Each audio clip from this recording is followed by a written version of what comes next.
Hello everyone, नमस्कार आप सभी लोगों को। जय हिंद, जय भारत। स्वागत है आपका आपके अपने उत्कर्ष परिवार पर। यहाँ पर हम लोग रोज डेली लगा रहे हैं रीजनिंग के मोस्ट इंपॉर्टेंट क्वेश्चंस जो आपके एग्जाम्स के लिए मोस्ट इंपॉर्टेंट है। इनके लॉजिक्स, ये क्वेश्चंस, ये जितने भी है, कहीं ना कहीं आपको एग्जाम्स में काम ज़रूर आएगा। जब आप पेपर देने जाओगे तो आपको लगेगा कि हाँ भाई, ये क्वेश्चंस तो हमने लगाए थे। होगा क्या कि वर्ड बदले होंगे बट लॉजिक सेम होगा, डेटा केवल बदला होगा यहाँ पर। तो आइए चलते हैं और देखते हैं कि आज के हमारे सेशन में क्या क्या क्वेश्चन है। तो सबसे पहले तो होली हंगामा ऑफ़र चल रहा है, तो ये ऑफ़र बिल्कुल मत भूलिएगा क्योंकि ये 22 मार्च तक ऑफ़र चलेगा। 22 मार्च के बाद ये ऑफ़र ख़त्म हो जाएगा, तो आप ऑफ़र ख़त्म होने से पहले ही इस ऑफ़र का लाभ ज़रूर उठा लीजिएगा। और चलिए, एक क्वेश्चन इसमें का बनने की संभावना है जिसमें सबको अरेंज करना है। यहाँ पर हम 5-5 लेटर्स वर्ड अरेंज करा रहे हैं, लेकिन ऐसा हो सकता है कि केवल 4 ही वर्ड अरेंज करने को मिले। तो आइए देख लेते हैं क्या हो सकता है। ठीक है, थोड़ा सोचो और बताओ इसमें क्या आंसर लगा दिया जाए। ऑप्शन ए, बी, सी या D. Line, linemate, linger, linear, लिंगिस्ट।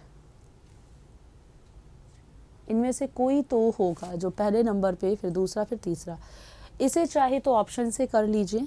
Option में देखो तो 2-1-2-1 दिया है, फिर यहाँ 2-1-2-1 दिया है, तो ये ऑप्शन से हो जाएगा। और इसके बेसिक कॉन्सेप्ट पे जाओगे तो बेसिक कॉन्सेप्ट कहता है जितना कॉमन है पहले उसको साथ में लिख लो। जैसे LIN सब में कॉमन है, बोलोगे हाँ, अरे बाप रे, डर जाओ, पूरा बोर्ड ही हिल जाता है।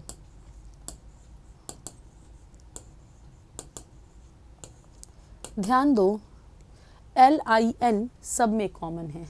N के बाद जो हम लाइन खींच रहे हैं इसमें कंपैरिजन करो। कॉमन हटाने के बाद एक एक लेटर में कंपैरिजन करते हैं कि कौन, जो लेटर छोटा है वो पहले, जो सबसे बड़ा है वो लास्ट में। तो E में A छोटा है वो पहले आएगा, A से बड़ा है E और E 2 बार है और उससे बड़ा है फिर G। तो LINA हमें दिया है 2 में, यानी 2 पहले आएगा, तो ये ऑप्शन कट गया, बोलोगे हाँ। अब E 2 बार है तो E के आगे वाला लेटर कॉमन LINE कॉमन है, बोलोगे हाँ, LINE कॉमन है। E के बाद यहाँ A है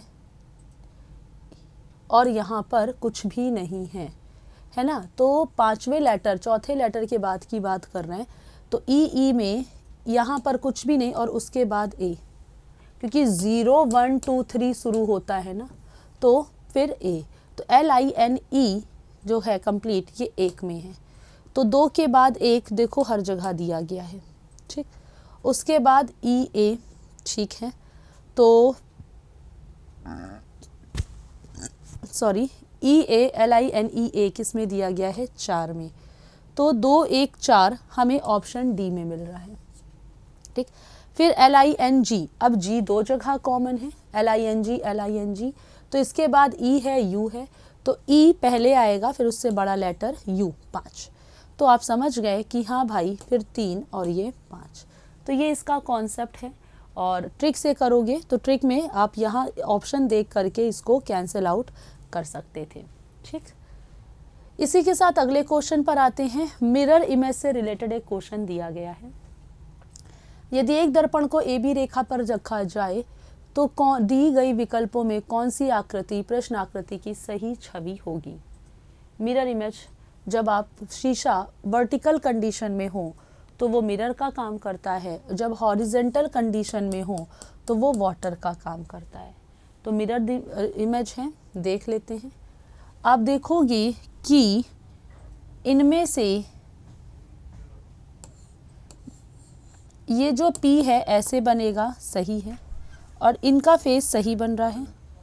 और गड़बड़ कहाँ पर हो रही है, तो ये वाली आकृति ज़रा देखो, अगर हम देख पाएँ तो ये वाली आकृति और ये वाली आकृति में ये इधर बना है और ये इसी साइड इसमें छूकर बना है, तो ये नहीं होगा। थोड़ा सा टाइम टेकन है पर टिपिकल नहीं है। एक एक आकृति मिलाओ, इसको देखोगे तो ये वाला सही है, ये भी सही है। अच्छा, ओके, अब क्या किया जाए, एक एक आकृति मिलाते हैं, तो ये भी सही है, ये भी सही है, ये भी सही है। इसमें ये तीनों, इन तीनों में ये कॉमन है, ये भी सही है, ये भी सही है, ये सही है, इसमें अंतर है। तो ये जो है ये ऊपर की तरफ ऐसे बन रहा है, ये नीचे की तरफ है, ये कट गया। अब ये कट गया, ये कट गया, बचा क्या, ए और डी। ए और डी में अंतर देखो तो इस वाले में अंतर है। इस वाले को चेक करोगे तो ये इस कॉर्नर पर जो बन रहा है वो नीचे की तरफ नहीं बनेगा, यानी कि डी। तो प्रश्न आसान था, टिपिकल नहीं था, बस थोड़ा सा टाइम टेकन था, थोड़ा सा सोच समझ कर आंसर लगाना था। ऐसा नहीं था कि एक नज़र में देखा और आंसर हो गया, है ना। चलिए, छोटा सा एक सिटिंग अरेंजमेंट का क्वेश्चन जो इधर हम 2-3 दिन लगातार आपको करा ही रहे। एक क्वेश्चन तो सिटिंग अरेंजमेंट का हम आपको करा ही रहे हैं कि क्या पता एक क्वेश्चन बन जाए तो एटलीस्ट आपको ये प्रश्न करना आता हो। तो थोड़ा सा हिंदी में देख लीजिए। टाइमर दे रहे हैं 2 मिनट का, 1 मिनट हिंदी वालों के लिए और 1 मिनट इंग्लिश वालों के लिए। स्क्रीन के सामने से हम हट जा रहे हैं जिससे आप ये क्वेश्चन सही से कर पाओ।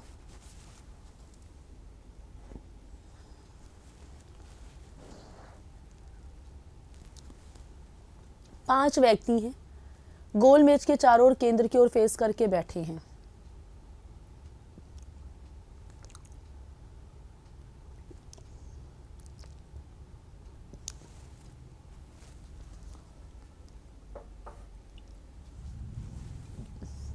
देखा जाए, हिंदी में देख लें फिर इंग्लिश में भी सॉल्व कराते हैं। एक प्रश्न इसमें का बेटा कोशिश अच्छे से कर लो, ज़्यादा नहीं, इसके 30 क्वेश्चन भी लगा लोगे ना सफिशिएंट होगा, ठीक है। सर्कल में बैठे हैं, एक पंक्ति में बैठे हैं, 5-6 लोग, इतना सफिशिएंट है। 7-8 लोगों वाली पजल आपको नहीं बनानी है। हिंदी में देख लिया है तो एक बार इंग्लिश में देख लेते हैं। अभी आंसर मिला लेंगे, मैच करा लेंगे आंसर किसका सही है किसका नहीं।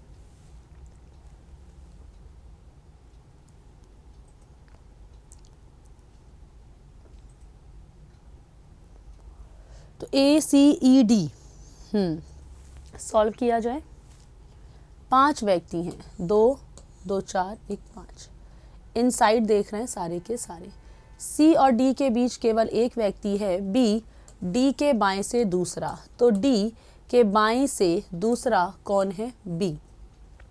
और C और D के बीच केवल एक व्यक्ति, A B के ठीक दाएं बैठा है, तो बचा हुआ व्यक्ति यहाँ, ठीक है। कह रहा है B के ठीक बाएं कौन है, तो B के ठीक बाएं C है। आपको पहले भी बता चुके हैं, जब सारे के सारे केंद्र की ओर देख रहे हो यानी इनसाइड, तो जो लेफ्ट है वो क्लॉकवाइज चलता है और जो राइट है वो एंटी क्लॉकवाइज चलता है, ठीक है। तो इसलिए आंसर क्या आ जाएगा, ऑप्शन बी। अगर लेफ्ट एंड राइट आपको अच्छे से पता है तो आपकी स्पीड बढ़ जाएगी। तो सी सबका आंसर आ गया है, जितने भी बच्चों का सही है। एक छोटा सा क्वेश्चन जो कि कोडिंग डिकोडिंग का क्वेश्चन है, बताइए कि डेफिनेट को इस प्रकार से लिखा जा रहा है, ठीक। सोचिए और बताइए इसका आंसर क्या लगा सकते हैं। बहुत ही इजी सा क्वेश्चन है। अटैच्ड को कैसे लिखा जाएगा, कुछ यहाँ पे गड़बड़ है। बुफेलो को फाइनल, अटैच्ड को कह रहा है, क्या ये फिक्स कोडिंग है।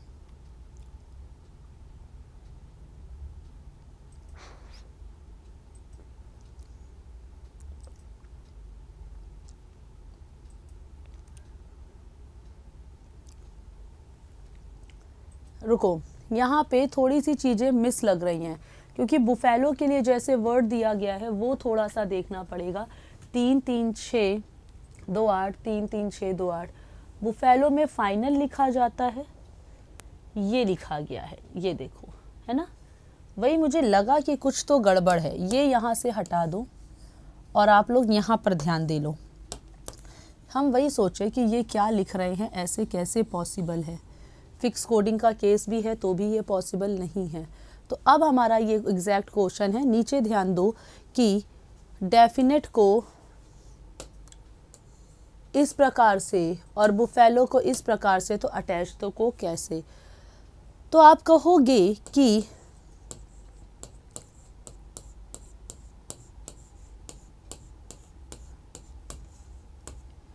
को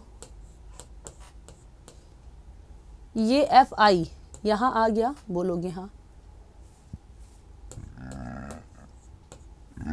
फिर ये TE आ गया, बोलोगे हाँ। फिर ये डी ई यहाँ आ गया, बोलोगे हाँ, और फिर लास्ट में N T, F I T है तो टी 2 बार है क्या? नहीं, F I T E D E N T, ये एन आई होना चाहिए बेटा, आई दिया है तो ये आई होगा। ठीक है, कोई बात नहीं, होली का टाइम है, सबको घर जाना होता है, जल्दी जल्दी में हो सकता हो कि उनसे छोटी सी एरर रह गई हो फाइल में, क्योंकि हम भी होली के चक्कर में क्रॉस चेक तो कर नहीं पाए, है ना। तो सभी को स्टाफ को घर जाना होता है, तो उन्होंने टाइपिंग किया होगा तो थोड़ी सी एरर हो गई। तो यहाँ पे देखो बुफेलो में इसने क्या किया है, बुफेलो में डबल एफ ओ, यानी कि ये इस तरह से नहीं रखा गया है। तो कैसे रखा गया है? बोलोगे 1 2 3 4 5 6 7 8 में शायद इन्होंने 1 2 3 और 4 या 4 और 3 पहले लिखा है। तो 1 2 3 4 में 3 और 4, हाँ बेटा ये वाला रूल चल रहा है, इन्होंने पहले 3 और 4 लिखा है, ये वाला कॉन्सेप्ट नहीं चल रहा है, ये नंबरिंग वाला कॉन्सेप्ट चल रहा है। फिर टी और ई 7 और 8, तो देख लेते हैं 7 और 8 में ओ और डब्लू है, देखो हाँ भाई। फिर बी और यू में 1 और 2 और उसके बाद 5 और 6, तो यहाँ पर भी 1 2 3 4 5 6 7 8। मोस्ट इंपॉर्टेंट कोडिंग डिकोडिंग का ये कॉन्सेप्ट है, याद रखना आपके एग्जाम्स के लिए। तो पहले 3 और 4 इन्होंने लिख लिया, 3 4 के बाद क्या है 7 और 8, 7 8 के बाद ईडी हो गया, यहाँ भी है यहाँ भी है। 7 8 के बाद क्या है बेटा 1 2, 1 2 में क्या है एटी, एटी है एटी है।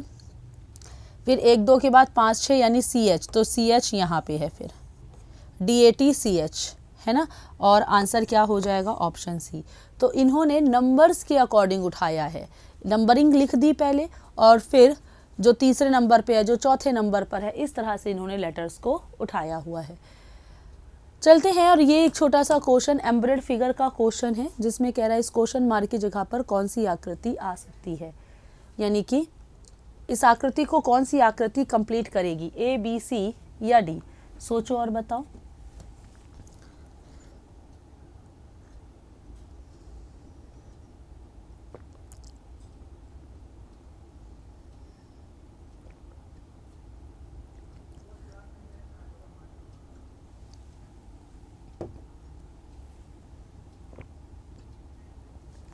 देखा जाए, अब तक आंसर आ गया होगा। बोलोगे कि बच्चा ये जो ब्लैक कॉर्नर है, ये इस कॉर्नर पर तो आएगा नहीं, क्योंकि इसने साफ मना किया है, घुमाने की अनुमति नहीं है, तो ये गलत। ये हो सकता है क्योंकि यहाँ पर ऐसे ब्लैक कलर आएगा, ये नहीं होगा, और ये हो सकता है। अब इन दोनों में कौन सा होगा ये डिसाइड करना है, डी और सी में। डी और सी एक जैसा है क्या? नहीं, डी और सी में बेटा डी आंसर होगा, सी नहीं, क्योंकि ये लाइन यहाँ से यहाँ पर आ रही है, इस लाइन के यहाँ पर, और ये यहाँ से यहाँ पर आ रही है। ठीक है, तो ये लाइन पूरी इस बिंदु तक, कॉर्नर तक जा रही है, और इसलिए डी ऑप्शन होगा, और डी आंसर कई सारे एस्पिरेंट्स ने लगाया होगा। ठीक है, एक छोटा सा ब्लड रिलेशन का क्वेश्चन, कोडेड ब्लड रिलेशन का क्वेश्चन, पूरी संभावना है बनने की, जिसमें कह रहा है डब्लू का जी से क्या संबंध है। लीजिए टाइमर स्टार्ट। डब्लू का जी से क्या संबंध है? ये है डब्लू, ये है जी। सोचो और बताओ।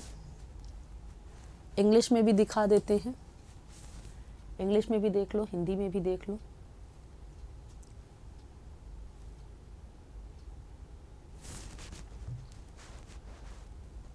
देखा जाए, डिवाइड का अर्थ है बेटी, यानी डब्लू बेटी है किसकी? ई की। प्लस का अर्थ है पति, तो ई पति है एफ का। माइनस का अर्थ है माँ, तो एफ माँ है जी की। तो डब्लू जी की क्या हुई? बहन। सेम जनरेशन वाले भाई बहन, cousin, sister in law, brother in law ऐसे होते हैं, हस्बैंड वाइफ। ठीक है, तो आंसर क्या आ जाएगा? सिस्टर हमारा आंसर आ जाएगा। एक बार इस तरह का क्वेश्चन किया था, एक बार फिर से हमारे सामने है। कह रहा सभी जो एल है वो वी है, और कोई जो L है वो Z नहीं। ध्यान देना क्या कह रहा है, कोई L J नहीं, इसकी बात कर रहा है। L J में नहीं जाएगा। तो कह रहा है सभी V L है, हमने कहा गलत। V के हिस्से, कुछ ही हिस्से पर L है, सारा का सारा V L नहीं। कह रहा सभी J V है, हमने कहा ये भी पता नहीं। तो ना पहले के बारे में कुछ कंफर्म है ना दूसरे के बारे में। आंसर क्या हो जाएगा, ऑप्शन ए, ना तो पहला फॉलो करता है ना तो दूसरा। इस अरेंजमेंट को पूरा करना है, इसमें से भी एक क्वेश्चन बनने की संभावना है। जहाँ से संभावना व्यक्त कर रहा है यानी वहाँ में से कहीं से भी एक क्वेश्चन बन सकता है, और ये एग्ज़ाम्स ओरिएंटेड क्वेश्चन ही आपको करा रहे हैं। अगर आप इनको कर पा रहे हो तो एग्ज़ाम में इससे लेवल थोड़ा सा आसान ही होगा। तो बताइएगा इस श्रृंखला को कैसे क्या हो सकता है। यहाँ पर 1 2 3 4 1 2 3 4, ठीक है, सब में 4 4 लेटर है, गैपिंग यानी कि। हिंट देखो, ऑप्शन को पकड़ो, ऑप्शन में देखोगे double B, double C, double D, double E, double F. Hint मिला, यानी double B, double C, double E, double D, double F, double E, double F और फिर डबल ई और डबल एफ, यानी कि B F E F. B F E F कहाँ दिया है, ऑप्शन बी में। कुछ था इस क्वेश्चन में, कुछ भी नहीं था, आसान सा क्वेश्चन था। Double B, double C, double D, double E का कॉन्सेप्ट चल रहा है, हर लेटर डबल कॉन्सेप्ट में। तो B C D E F, B C D E F, B C D E F, B C D E F, ठीक है। 1 minute रुकना बेटा। चलिए नेक्स्ट क्वेश्चन। बेंगलुरु बागों का शहर, श्रीनगर झीलों का शहर, तो कोलकाता क्या खुशियों का शहर, फूलों का शहर, मंदिरों का शहर या पहाड़ों का शहर। ये ऑप्शंस याद रखा करो। जैसे आपको दे रहा है बेंगलोर बागों का शहर, तो यानी बेंगलोर को बागों का शहर कहा जाता है। श्रीनगर झीलों का शहर, वहाँ कई सारी झीलें हैं। ये बात आपको याद रखनी है, दिमाग से निकाल नहीं देनी है। ये कहीं पे भी घूम के आ सकते हैं शब्द, समझे। तो कोलकाता क्या, एक बार इंग्लिश में देख लेते हैं, एक बार इंग्लिश में भी देख लीजिए सारे के सारे।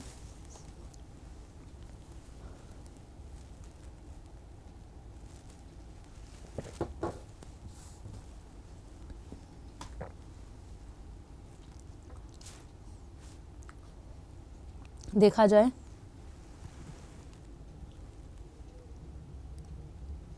एक मिनट।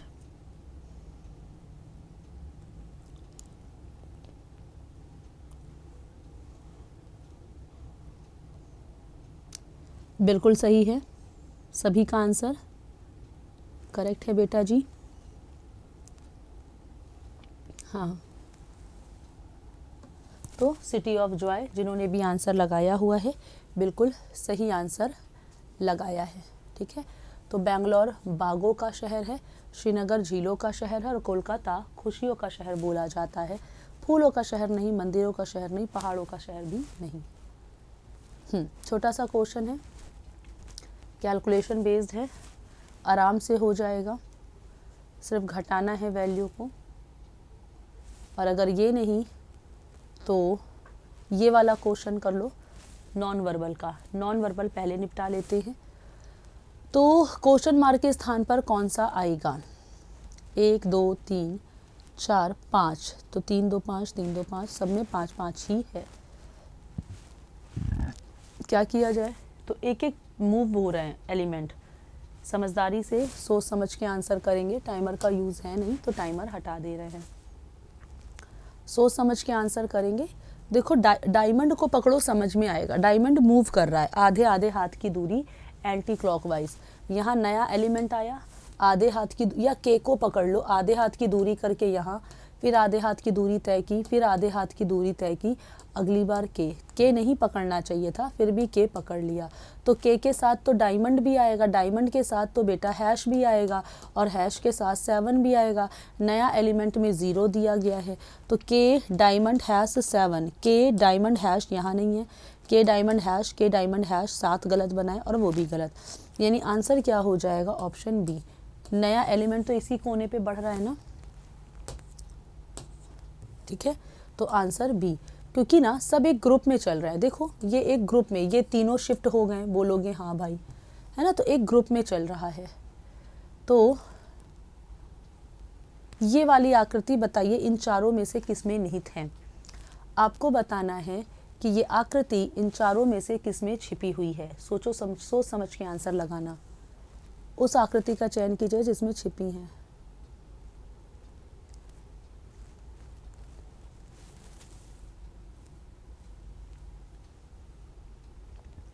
सोचो और बताओ, देखा जाए। घुमाने की अनुमति नहीं है, ओके। तो बोलोगे कि मैम जी ये जो आकृति है सीधी रेखा आनी चाहिए, यहाँ आ रही है, यहाँ नहीं बन रही है। तो फिर तो बोलोगे कि ऐसे नहीं बन रही है। और कहाँ पर यह आकृति हम बना सकते हैं, यहीं पे बन रही है क्या फिर? हाँ, ये बिल्कुल सही। ये कहीं नहीं बन रही है बेटा, ऑप्शन सी में बन रही है, ठीक है। ये आकृति हमने देखा ये कहीं नहीं बन रही है बेटा, सी ऑप्शन में बन रही है।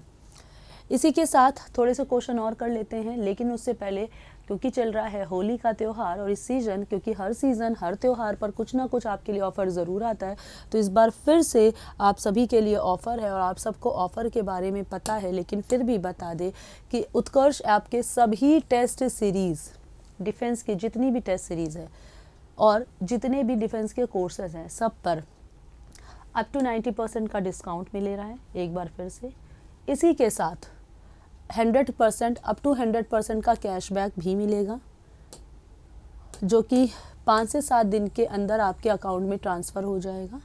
साथ ही में अगर आप पेड कैंडिडेट है तो ये कूपन कोड ज़रूर लगा देना, 10% का एक्स्ट्रा डिस्काउंट मिल जाएगा। डिफेंस के सभी ऑनलाइन कोर्सेज पे भी ये ऑफ़र है, ध्यान रखना। ये तीनों ही offer up to 90% off, up to 100% cashback और पेड कैंडिडेट, ये कूपन कोड लगाना बिल्कुल ना भूलें। साथ ही में अगर आप एक्स बैच ग्रुप का इंडिविजुअल बैच लेते हो तो जोधपुर क्लासरूम से लाइव चलेगा ये बैच। प्राइम बैच 2600 का standard batch, Air Force Y group का प्राइम बैच 2400 का और स्टैंडर्ड 1900 का, Air Force X and Y group का प्राइम बैच और स्टैंडर्ड बैच का प्राइस, इंडियन आर्मी जीडी का बैच स्टैंडर्ड का प्राइस, एनडीए फाउंडेशन बैच का प्राइम बैच और standard batch, NDA targeted batch का प्राइम बैच 3600 का और स्टैंडर्ड बैच 3100 का। जितनी भी टेस्ट सीरीज़ है सब पे ये ऑफ़र है, तो टेस्ट सीरीज़ के बारे में डिटेल से बता दें। डिफेंस टेस्ट सीरीज़ का अगर मास्टर पास लेते हो तो ये मास्टर पास 6 महीने का वैलिडिटी के साथ 300 रुपये का, 100 रुपये एक्स्ट्रा दे के 12 महीने जस्ट डबल का मिल सकता है master pass. Individual x group की टेस्ट सीरीज़ लेनी है तो 100 रुपये की, एक्स वाई ग्रुप की लेनी है तो भी 100 रुपये की, और एक्स और वाई दोनों ही ग्रुप की लेनी है तो भी ये टेस्ट सीरीज़ 100 रुपये की। साथ ही में एनडीए का टेस्ट सीरीज़ 200 रुपये में। और जितनी भी उत्कर्ष बुकशाला पर बुक्स हैं, इन सभी बुक्स पर भी आपको अप टू 90% का डिस्काउंट एक बार फिर से है। ये सारे ही ऑफ़र 22 मार्च तक ही वैलिड हैं। 22 मार्च के अंदर अगर आप ये बैचेस ले लेते हैं तो आप ये ऑफ़र का लाभ उठा पाएंगे, लेकिन अगर नहीं लिया तो फिर मत कहना कि अरे यार वक्त था पर देर कर दी। तो चलिए आज का सेशन यहीं पे कंप्लीट करते हैं, इस उम्मीद के साथ कि आप सब लोग अच्छे से होली सेलिब्रेट कर रहे होंगे। और क्योंकि 2-3 दिन 4 दिन ये त्यौहार बहुत लंबा चलता है, पर आप लोग कोशिश करना कि जल्दी से जल्दी त्यौहार कंप्लीट करके वापस से स्टडी पे लग जाएं, क्योंकि दिन कम हैं और एक एक दिन इम्पॉर्टेंट है। आज का इतना ही। Thank you very much. जय हिंद, जय भारत।